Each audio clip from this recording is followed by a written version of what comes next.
There's a lot of different ways that they're slicing and dicing this. It speaks to different policymakers in different ways, but there are strategies that mesh with each of these. And you look at what are different hospitals' costs and expenses to make sure those are being covered, while also trying to provide some predictable pricing for purchasers of care over time. I'm JB Wogan from Mathematica, and welcome back to On the Evidence, a show that examines what we know about today's most urgent challenges and how we can make progress in addressing them.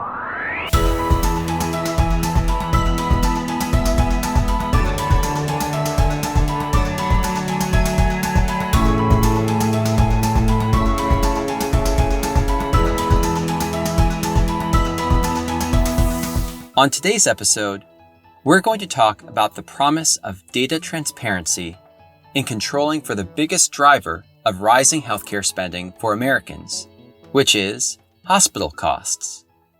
Historically, one reason hospital costs have kept rising is minimal transparency when it comes to both the price and the quality of care. That lack of transparency has made it difficult for payers of healthcare services to negotiate lower prices. Such payers include Medicare, Medicaid, private insurance companies, and employers. The opaque pricing, by the way, has also prevented healthcare consumers like you and me from being able to shop around for care that is both high quality and affordable. But change is afoot. In January of 2021, a federal rule went into effect that requires hospitals to disclose their negotiated prices for all items and services. This summer, another federal rule went into effect that requires health plans to make similar disclosures. Hospitals are now sharing more of their cost and pricing data than ever before, but healthcare payers and consumers still need help translating thousands of data files into digestible and useful insights. Fortunately, there's a free web tool for that. Actually, there are two. This year, Mathematica partnered with the National Academy for State Health Policy and the Employers Forum of Indiana to create two free online tools to address the problem of rising hospital costs by helping people analyze and interpret the data. The tool Mathematica developed in partnership with the National Academy for State Health Policy is called the Hospital Cost Tool. The tool Mathematica developed in partnership with the Employers Forum of Indiana is called Sage Transparency. During the episode, we'll go into more detail about the tools, which serve slightly different purposes but are complementary.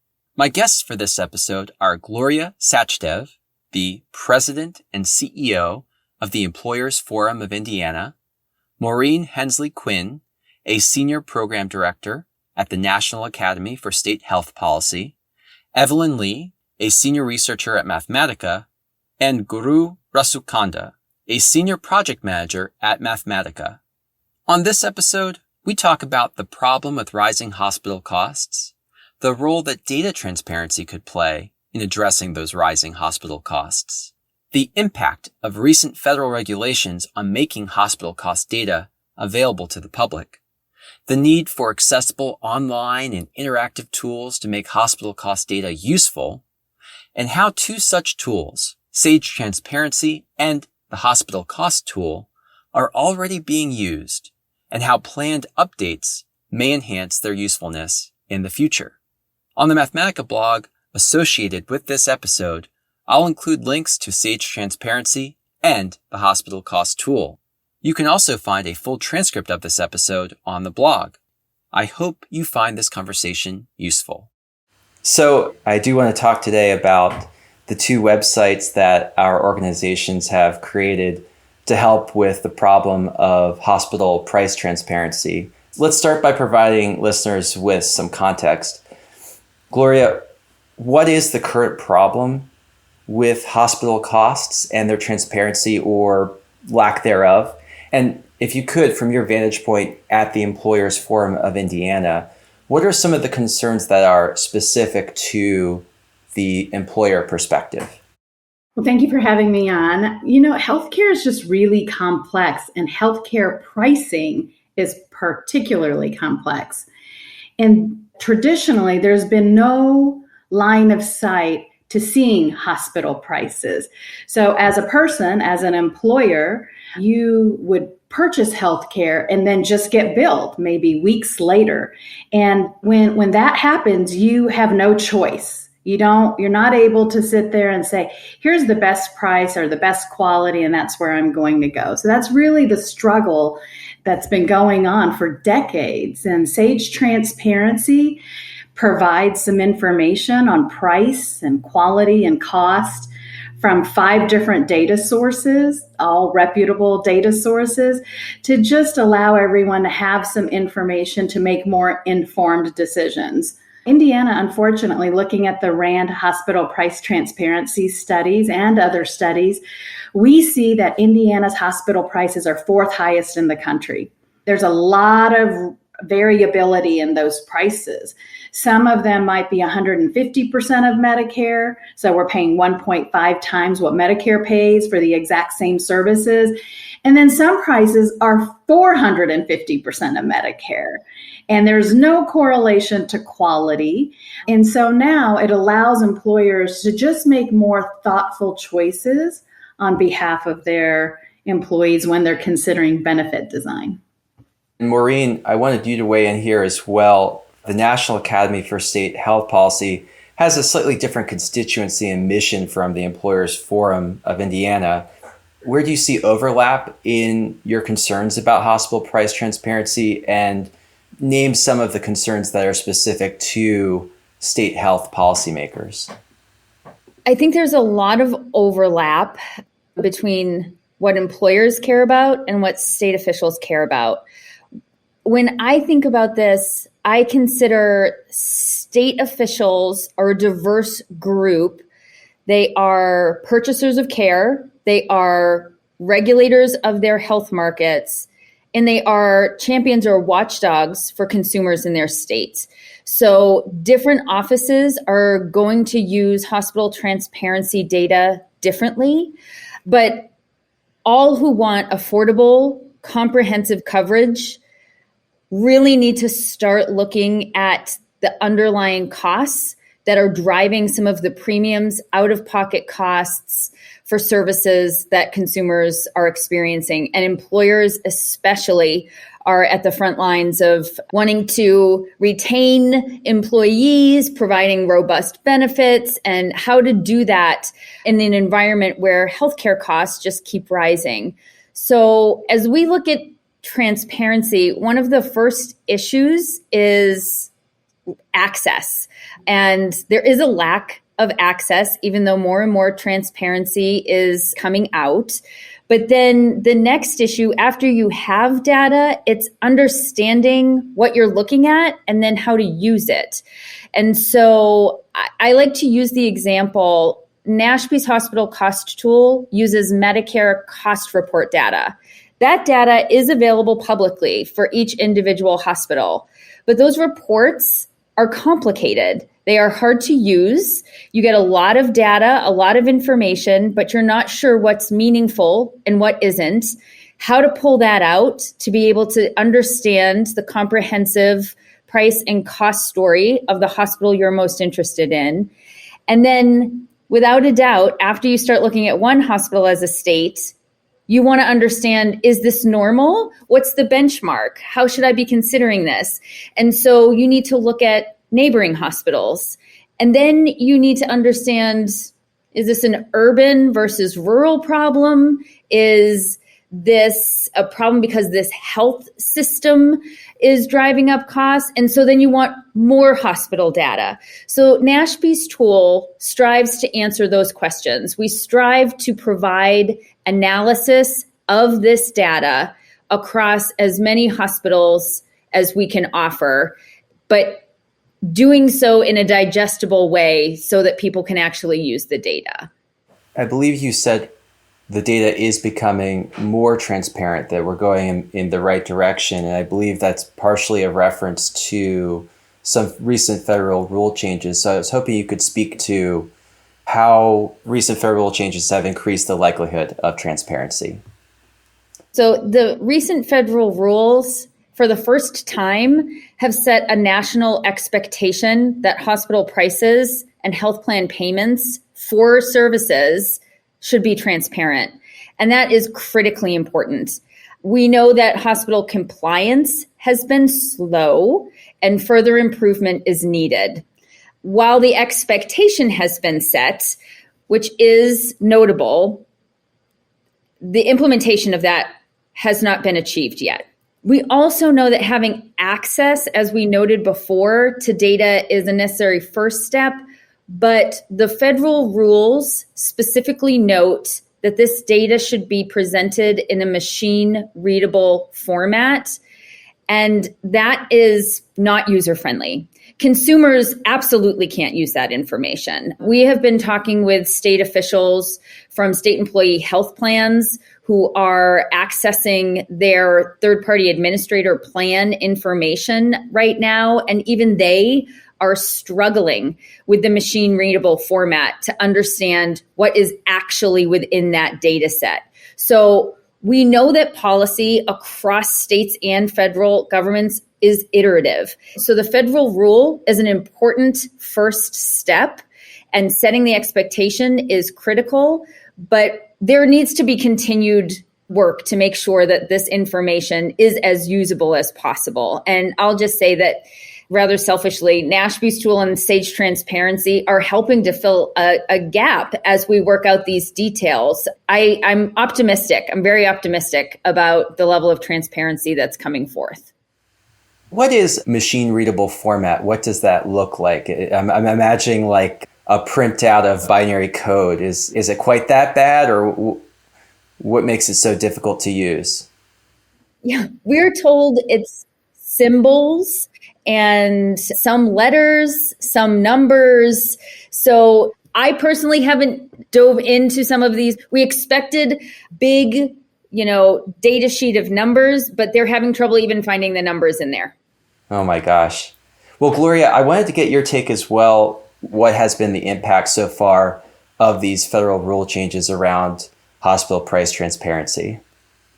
Well, the hospital price transparency, the federal rule went into effect January 1st of 2021. So it's been around now for, over a year and a half. And similar to what Maureen was talking about, there are requirements that all the prices have to be in a machine-readable file, but also 300 shoppable services can be posted on their websites and more easily accessible. The issue is, again, some hospitals, a few, have chosen to put up a spreadsheet of the 300 shoppable services by plan, by procedure. But most hospitals, by and large, near all hospitals in Indiana at least, aren't doing that. They have a patient inquiry portal, but then you have to put your insurance information and your group ID information.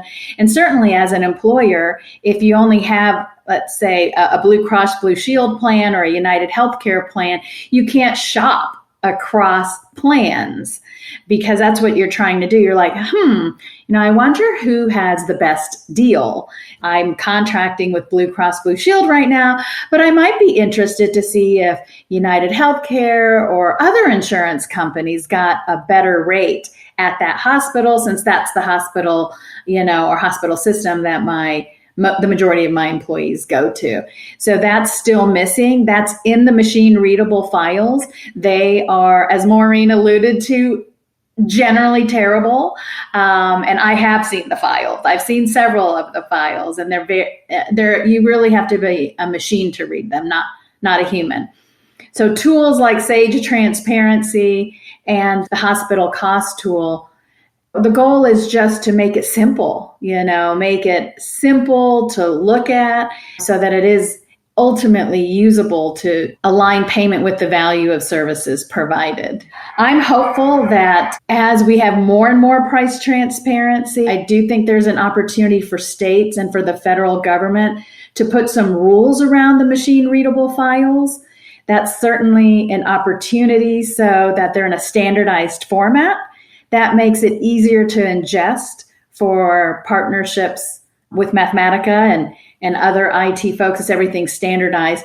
One difficulty that Guru may be able to talk a little bit about is that, when data comes in and it's not all standardized, it's just a big lift to get it all synchronized and standardized.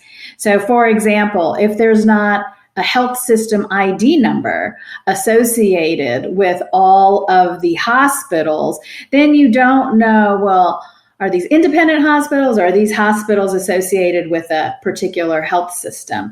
And so and Mathematica has been doing a lot of heavy lifting and just trying to, again, make the data more understandable and usable.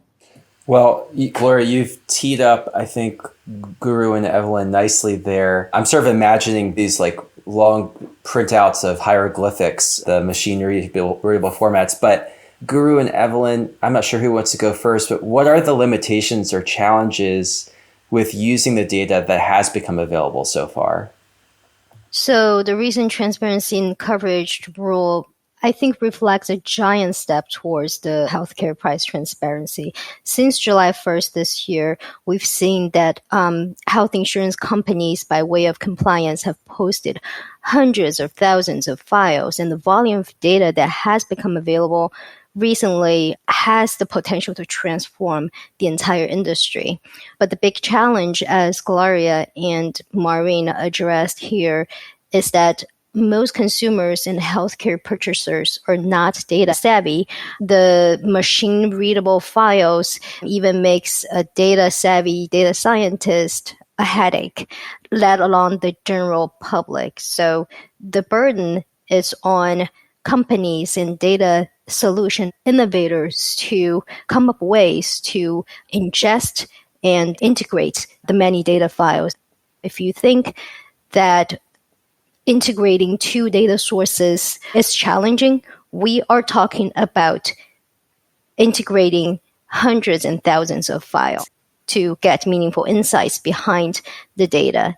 If consumers wants to know, for example, for orthopedic surgeries, how much do I have to pay at this large system hospital compared to an independent hospital in the nearby community? Well, without data science solution, the answer is not readily available, even though the data is just sitting out there. So there's a long distance between the myriad of data available to us and digestible, actionable information that the general public needs. If this is giving data scientists headaches, then what hope is there for the rest of us? Guru, is there anything you would add in terms of some of the limitations with the data that's been made available so far? From the SAGE transparency perspective, as Gloria already mentioned earlier, we are consuming data from 5 different data sources, namely the CMS Hospital Compare, RAND, Quantros, NASHP, and Turquoise Health. And there are a few challenges when trying to combine such disparate data sets. So what we understand is that they all vary in formats and data structures, and most importantly, the frequency of release of new versions. These frequencies or the release dates are not the same across these 5 data sources. So that requires a need for a robust data model that can be updated by a new data set from one source and still work with the older versions in the previous source which have been integrated earlier. So that is one part of the integration aspect of these data sets. Merging and stitching these data sets together to achieve a single meaningful data set that can be used for reporting is a very complex design and development activity. Apart from requiring good SQL and database skills, there's also a need for subject matter experts that understand these data sets and are able to link them together. Designing and integrating the data model requires an in-depth study of what is required from these data sets, the workflows, the multi-level search capabilities, and the information access controls. Apart from these, we also have had scenarios of bad data or data quality issues, and we have had situations where we were not able to consume some parts of the source data sets because of not being able to link them together. And we had situations or requests from some of the users who came back and asked us, where is this hospital? Where is that hospital system? The reason for that is, we were not able to combine them together because of data quality. But then when we had such situations, we did some deep dives into those particular data sets or specific data line items in the database to link them together as we learned more about them. I'm assuming, or maybe I'm expecting, that with time, from Mathematica sharing this data quality issues with the source systems, we will be able to, over time, start getting better data as we go, and we avoid such issues in future. Maureen and Gloria, is there anything else that you wanted to touch on in terms of the current limitations of the data that's been made available so far? So I'd like to comment on what Guru mentioned regarding data quality. The quality of the data that's coming in is great. It's just, so I don't want there to be a misunderstanding that the data is not of high quality. The data from the 5 data sources that comes in is of high quality. The data quality in developing Sage Transparency as a tool is the issue that he's referencing, in that we're trying to link, for example, in the RAND hospital price transparency studies, we have 4,100 hospitals, but in the CMS data set, we have over 5,000 hospitals. And then in the turquoise data set, it varies because they get daily feeds, but we get a quarterly report from them to upload. And the number of hospitals, it's in the thousands again, is going to vary. So linking those and saying, do I have 5 data points from these 5 different sources for every hospital? No, I don't. I might only have 2 data points, maybe 1 quality data point and 1 price data point to display. And should we display only 2 or should we display only 1? And those are the quality issues that we've been working through. Again, also like linking, we'll have the hospital system information, but some of the hospitals in the data sets don't have the hospital ID linked to it. And so they will be in the hospital data set, but they may not be in the health system data set, even though they are part of the health system. So the data we have is awesome. It's solid. It's just linking them all together. 5 different, data sets is really where we have spent, I would say, a good 8 months trying to pull it all together to make it useful. So, Gloria and Maureen, I'd like to hone in now on the web tools that our respective organizations have partnered to create, your respective organizations partnering with Mathematica, I should say. We've already talked about it a little bit, but I want to make sure we're explicit and specific about these 2 tools. So tell me, what do they do and how are they intended to spur action by consumers, employers, or government actors? Maybe, Gloria, perhaps you can start us off by talking about Sage Transparency. I'd be happy to. So what does Sage Transparency do? What problem are we trying to solve? When we got through the RAND hospital price transparency studies, the first one came out in 2017, and then we had 20, and that was just Indiana. Then we had RAND hospital price transparency study, we call it RAND 2.0 in 2019, that had 25 states, and then 3.0 and 4.0 had 49 states plus DC. But these are big, hairy Excel spreadsheets. They're kind of complicated to use. And once we would educate people on how to use them, we'd say, well, now, they want to go to the best employers and people. They want to go to the best quality at the best price. That's where we want to go. And so I'd say, well, you could go to the CMS Hospital Star website. It's freely and publicly available, and link it up. And I'd make graphs for them kind of in presentations. And then I realized no one was doing it. And so we developed Sage Transparency just to make it easier for folks to say, here's the publicly available price data. Here's the publicly available quality data. And then I mean, when cost information became available, we were so excited because of this, I mean, there are so many great measures on the NASHB tool, but particularly there's this commercial break-even price. So we now had the opportunity to say, what are employers paying as a percent of Medicare, and what would they need to pay for that hospital to break even? So that takes into consideration all of their costs. If they were losing money on Medicare payments, Medicaid payments, and Maureen can dive into that more, but to keep that hospital financially whole, what would they need to be paid as a percent of Medicare? The difference in many of the hospitals is just unbelievable. It's over 100%. And then in some hospitals, their costs are high. And so maybe what we're paying them is quite reasonable. And then some of them, there's not a lot of difference. So the whole idea is, how do we get to a fair price? That's the goal of Sage Transparency, is helping people identify what's a fair price, number one, and two, how, where's the best quality at the best price. So right now, people can customize. There are 4 tabs on Sage Transparency, so you can look at a hospital and kind of get a face sheet, if you will, everything we have about a hospital. You can look at hospital systems and compare them. You can look at states and compare states, or compare within a state. You can compare clinical categories.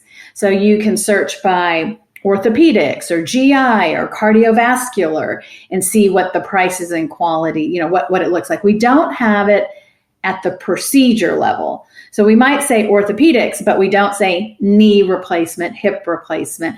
And the reason for that is employers don't shop by procedure. People do, but this was really designed for employers, academics, policymakers, and researchers. To get it really at the procedure level, I would say states that have all payer claims databases should show everything now at the procedure level. And in Indiana, we aim to stand up an APCD, and about half the states in the US have one, but most of them don't have it at the procedure level. So we might put it in Sage Transparency. If there's interest from the public to include it, we would have it from the insurance company data files that have recently been made available. We could put procedure level information in it if there's interest. But then we would like to be able to say, what insurance plan do you have? Oh, I have a Anthem Blue Cross Blue Shield. I'm in this state. I'm looking for this procedure. And what's the price? Or maybe you want to compare across plans. What's really exciting to me about the future of both of our tools, or specifically Sage Transparency, is that in addition to just having hospital prices and hospital quality, we are going to get into the space of independents, because the independents, by and large, are a lot less expensive and provide oftentimes equal or better quality. But, we don't have them in the tool yet. And so while it's fine and dandy to compare across hospitals and among hospitals, what about the independent oncology service, right? Or what are the prices and the quality of the oncology or the independent orthopedic service if I need a knee replacement? How do they compare to the hospital? And in the RAND study, we looked at ambulatory surgical centers. We haven't loaded that into Sage yet, but we're going to by year's end. So the ambulatory surgical center prices for 4,100 ASCs is by and large a lot less expensive than the hospital. So I think we will be able to provide more transparency over time in graphs. So when you go to Sage Transparency, you see pie charts and bar graphs, and it's customizable, and you can pick certain regions within your state. So the goal of it was just to make it as user-friendly as possible.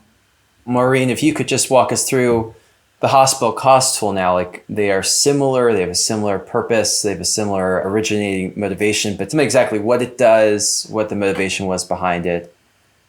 NASHP does work with state officials across agencies and offices. We have state officials advising our hospital and health system work, and I will share why hospitals, why is that our focus?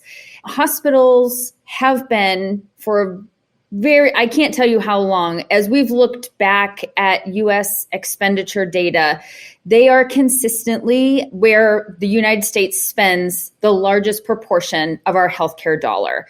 And there's lots of reasons why that may never change, and that's fine. But as states are looking at how to get a sort of handle on rising healthcare costs, they did ask NASHP to focus in on hospital and health systems so that they can understand this more, understand what levers are available. And so as we started diving into this work, one of the first things we set out to do, this was before the federal transparency rules, states asked for data. And so we started developing a model legislation and template so that states could request or compel hospitals to provide financial data. As we were developing that, our advisors said, okay, but what about cost? Like, what we need to understand is cost at the hospital level. And my colleague, Marilyn Bartlett, said, I can do that with the Medicare cost reports. And she said, I've already been doing that. She worked in Montana at the State Employee Health Plan.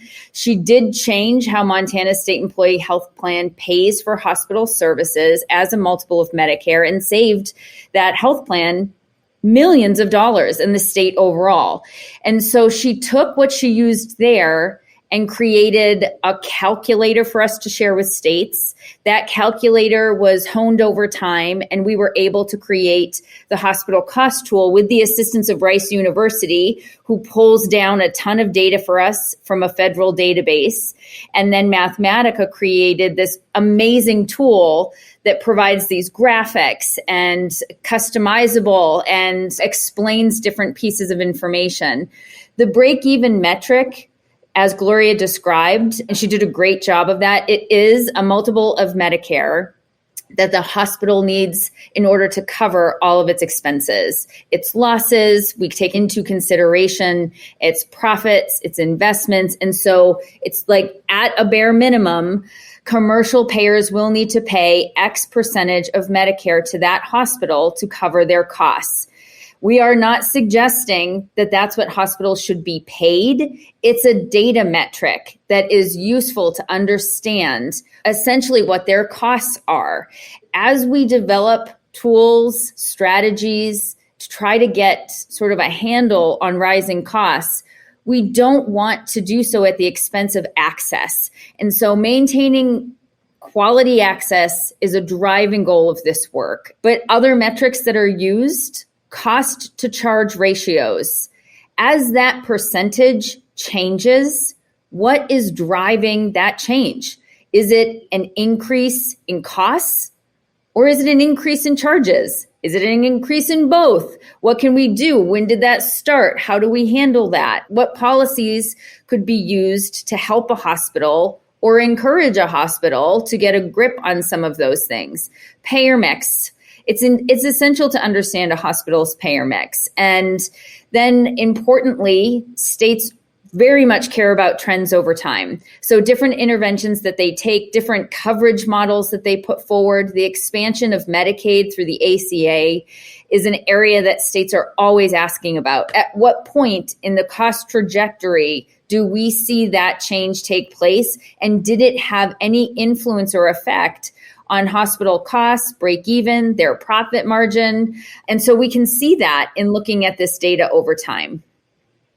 Maureen did a super job explaining that, because that tool also provides 10 years worth of historical data, which is very valuable because then you can trend information, trend hospital profit margin, compare hospital profit margin of particular health systems to a state average or to a national average. And that's been really, really helpful in not so much the employer discussion, but really the policy discussions.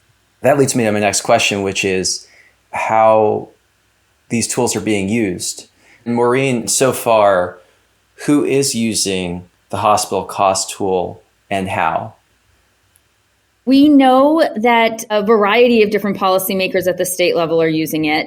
We know that researchers are using it. We know that employer groups are using it.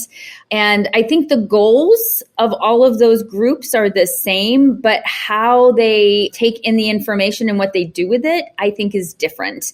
So as I've noted before, state policymakers are a diverse group. You have individuals in departments of insurance that are regulating and providing consumer protection. You have Medicaid officials that have serious budget constraints and are trying to make sure that they're paying the best for the quality that they're getting. And then you even have offices that have responsibilities literally for cost containment. And all of those different groups are using our information and they're using it in different ways. People are looking at payer mix and hospital profit or loss according to different payers. They are taking a look at what consolidation means for their state. If they know some of the dates when independent hospitals are purchased by larger systems, they can track over time whether that has affected a hospital's cost and price. And again, cost to charge ratio, taking a look at the trend for that. Like, we know that prices increased, but what was the driver of that? Sometimes there isn't an obvious driver in the data, which prompts different questions. But with that, we've been talking with state officials. They are interested in trying to better navigate consolidated systems. So we have model laws, model policies that they can pursue. Anti-competitive contracting, things of that nature. When there are states that look at the tools, look at the RAND 4, we're adding RAND 4.0 data, we use 3.0 right now, but as they look at the RAND versus the break even, so where a hospital needs to cover its expenses versus what they get paid, which can be dramatically different, states are asking why. And maybe we ought to seriously look at some cost containment measures that might even be referencing Medicare to limit payments by different purchasers of care, but doing so in a thoughtful manner where you don't just take a blunt instrument, but you look at what are different hospitals' costs and expenses to make sure those are being covered, while also trying to provide some predictable pricing for purchasers of care over time. And so there's a lot of different ways that they're slicing and dicing this. It speaks to different policymakers in different ways, but there are strategies that mesh with each of these, and NASHP gets the opportunity to work on this. We're delighted. Gloria, with regards to Sage Transparency, what do we know about engagement there? Who's using it and how? We've had about over 11,000 people, or sessions, I should say, on the Sage Transparency tool since we launched it on May 5th.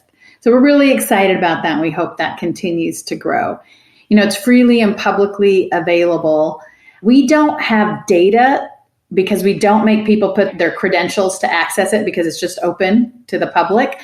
Going forward, we are considering doing that just if they want to create custom private reports so that we know what level of access to give them to the data, because we have much more data than we're displaying on Sage Transparency. And some of that data may be helpful to folks. So that's a future use. But to get back to who's using it and how they're using it, so employers are using it for direct contracting is where I'm seeing them primarily use it. They're also using it to ask tough questions of the insurance companies, like, how did you negotiate such high prices? Like, how is this possible? You know, that you negotiated 3 times what Medicare pays for the exact same rate, or 2 times, or 4 times. And so that's how employers are using it, to become more sophisticated shoppers of care. They're also using it to design their benefits differently. They want to find the best quality at the best price and think about how are they going to incentivize their employees to go there versus going to a place that's the highest price and worst quality. So that's employers. Employers, you know, they're the biggest purchaser of healthcare in the United States. And so they can apply pressure on the entire supply chain, which is their insurance companies, the benefit consultants, the hospitals, the physician groups, really, really everyone. But they didn't have readily accessible, usable data to have those conversations. And so really the tail was wagging the dog for decades. And now that's changing because they have this information. We also see academics using it. We'd love to have more academics just writing papers and doing all these comparisons. Journalists have certainly used it. We've had policymakers using it, as Maureen mentioned. Benefit consultants have been a really big user of this information because employers oftentimes hire benefit consultants to help them and advise them as their trusted advisor on how to, who to contract with in PBM, their pharmacy benefit manager, their providers, their on-site clinic, disease management, wellness services. So they have consultants to help them out with a lot of different types of services.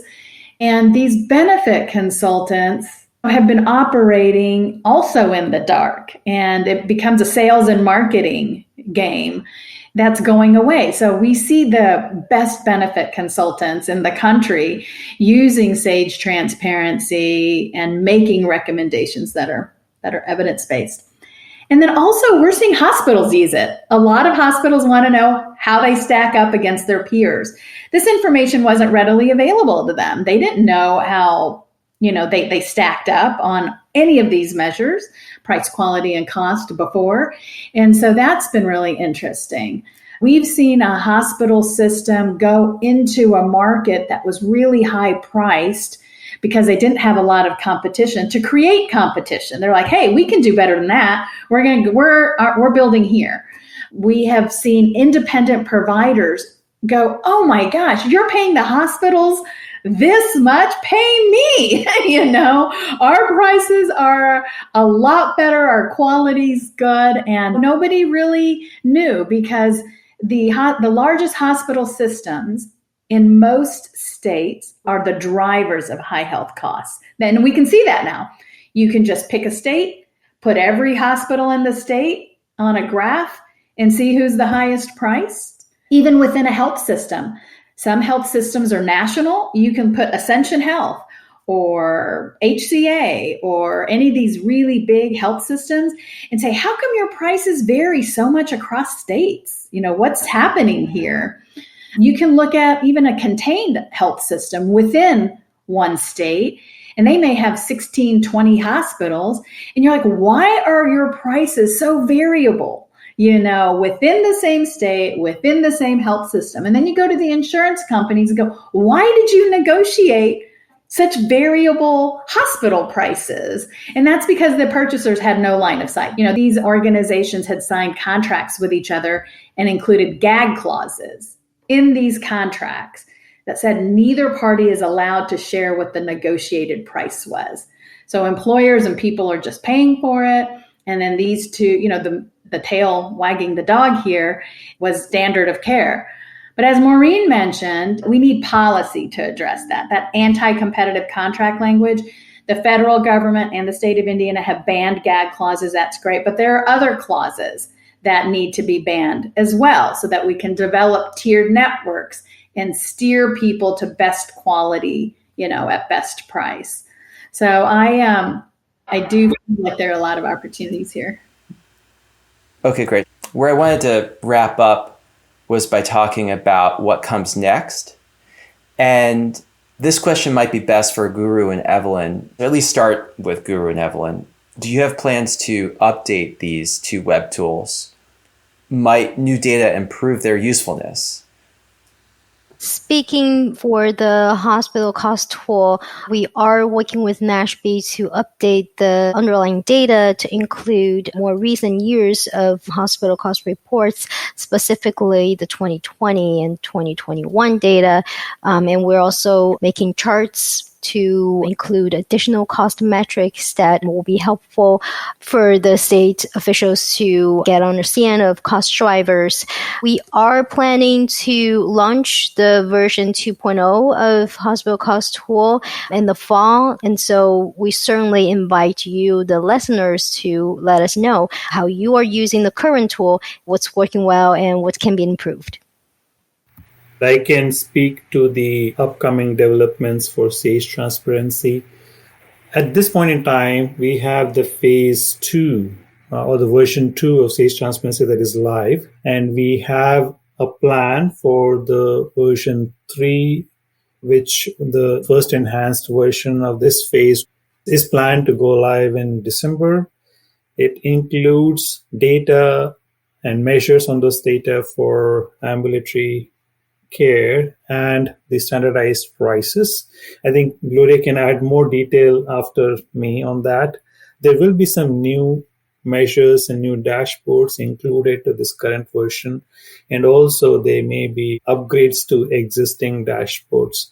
We are talking at this point in time about the private insurance data and how we could use that data for presenting some measures which would be useful. Gloria already mentioned about some of those things in her earlier discussions. Apart from all of this, we have a continued upgrade that happens. This is because of the new data sets that keep coming in from these sources. So we currently have a plan for updating with the new data sets until the end of 2024. So there is a roadmap and there's a lot of work that we have planned so far. Gloria and Maureen, I want to hear if there's anything else you want to add in terms of ways to improve these tools or updates to these tools that we can expect.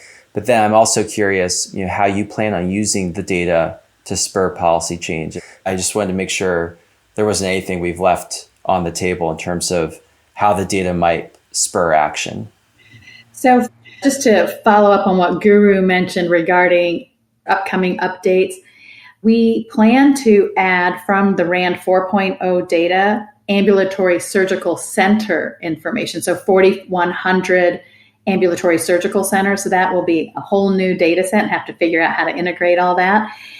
And RAND 4.0 also has standardized prices. So in addition to showing hospital prices as percent of Medicare, there are other columns that show them as standardized prices. So you'll be able to toggle and say, do I want to see the prices as Medicare prices or do I want to see them as standardized prices? And this is a criticism of some hospitals is, hey, that hospital is showing a much lower percent of Medicare, and that's because they're an academic medical center. They're receiving a lot of what we call DISH payments or medical education payments. So this way you can kind of compare prices apples to apples without all those Medicare adjustments. The insurance data is really exciting. We're anxiously awaiting to hear from the data scientists, such as Evelyn, when and if it's going to be usable and how much of it's going to be usable. We aim to update SAGE transparency quarterly, as Guru mentioned, for the next 2 years and have the funding to do so. And that's important because we want, when Maureen updates the hospital cost tool in October, then we'll capture that in our December rollout. CMS is doing quarterly updates. They're on their own schedule. Turquoise Health, as I mentioned, has daily updates, but we only update it quarterly. And Quantros has the hospital quality tool. They do updates quarterly. So we pick up theirs as well. And RAND, while they're not doing updates, RAND 5.0 is already in the works. So the foundation is being laid for garnering claims data for RAND 5.0. And when that does release, we'll add it in. Maureen, anything else that you'd like to flag in terms of what's next for the hospital cost tool? Evelyn did an excellent job of sharing sort of the updates that we're going to be doing to the actual tool. Our hope is that there will be different users ahead of the next legislative session. The 2022-2023 legislative session is going to be big for all states. The last legislative session was smaller, but this is a budget year for, if not all, most states. And so we've already been engaged by a number of different state officials who want to understand more about our model policies, and in so doing are asking about data to help them make the case. Like, is this something that our state should be pursuing? Is this something that is where we should be spending political capital, or should we be focused on some other issue?